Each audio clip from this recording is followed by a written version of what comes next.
સ્વાગત છે તમારું મારા કિચનમાં। તો આજે હું અહીંયા ઉત્તરાયણમાં બનતી સ્પેશિયલ અને શિયાળામાં પણ ખવાતી એકદમ સોફ્ટ બનતી પરફેક્ટ માપ સાથે હું અહીંયા આજે માવા ચીકી બનાવીશ। જે બજારમાં મળે તેવી જ આ માવા ચીકી બની અને તૈયાર થાય છે। જો તમને પણ માવા ચીકી ભાવતી હોય તો મારી આ રેસીપીથી એકવાર ચોક્કસથી ટ્રાય કરજો। જો તમને મારો વિડીયો પસંદ આવે તો સ્કીપ કર્યા વગર એન્ડ સુધી જોતા રહેજો અને મારા આ વિડીયોને તમારા ગ્રુપમાં વધારેમાં વધારે શેર કરજો। તો એક વાડકીના માપ પ્રમાણે મેં અહીંયા કાચા સિંગદાણા લઈ લીધા હતા, એને શેકી એના ફોતરા દૂર કરી આ રીતે મેં અહીંયા રેડી કરી દીધા છે। તો આપણે એક વાડકી સિંગદાણા લઈ લેવાના। એક વાડકી સિંગદાણાની સામે મેં અડધી વાડકી તલ લઈ લીધા છે। તલને થોડા એવા શેકી દીધા છે।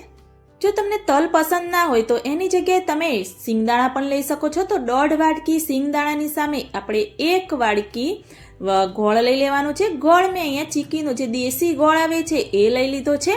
તો પરફેક્ટ માપ છે કે 1.5 વાડકી સામે આપણે 1 વાડકી ગોળ લેવાનો છે। ગોળને સાઈડમાં રાખી દઈશું અને જે સિંગદાણા છે એને આપણે પીસવાના છે।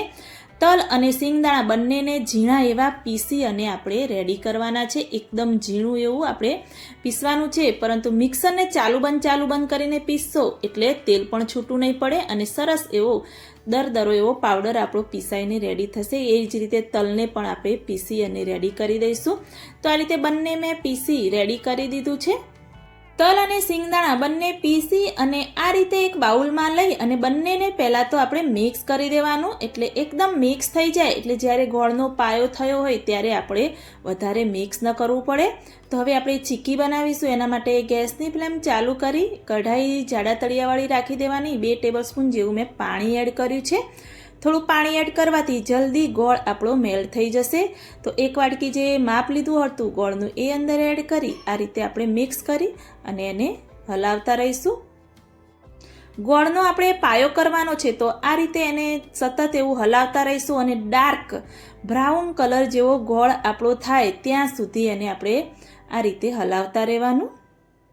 તો તમે જોઈ શકો છો કે ગોળ પણ સરસ એવો ફૂલી ગયો છે, પાયો પણ આપણો ગોળનો થઈ ગયો છે। તો આ રીતે અડધી ચમચી ભરી આપણે ઘી એડ કરી દઈશું, એને આપણે મિક્સ કરી દઈશું અને ગેસની ફ્લેમ આ સમયે આપણે ધીમી કરી દેવાની છે અને જે આપણે સિંગદાણા અને તલ પીસ્યા હતા એ અંદર એડ કરી દઈશું અને આ સમયે પ્રોસેસ મિક્સ કરવાની આપણે એકદમ ઝડપથી રાખવાની છે। તો આ સમયે મિક્સ કરતી વખતે આપણે ગેસની ફ્લેમ એકદમ મીડિયમ રાખવાની છે, ખાસ ધ્યાન રાખવાનું, નહીં તો ગોળનો પાયો કડક થઈ જશે તો આપણી જે માવા ચીકી છે એકદમ કડક થઈ જશે। તમે ગેસ બંધ પણ કરી શકો છો મિક્સ કરતી વખતે। તો આ રીતે બધું જ બરાબર એને મિક્સ કરી દેવાનું।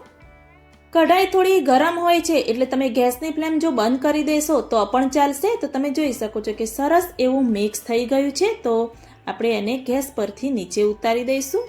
મેં તમને કહ્યું હતું કે વણવાની ઝંઝટ વગર આપણે માવા ચીકી બનાવવાના છીએ। તો આ રીતે નાની પ્લેટમાં મેં અહીંયા ઘી લગાવી દીધું હતું અને જે બધું જ સિંગદાણા તલનું જે આપણે મિશ્રણ છે એ બધું અંદર આપણે આ રીતે એડ કરી ચમચીની મદદથી ઉપરની સપાટી સરસ એવી લીચી બનાવી દઈશું।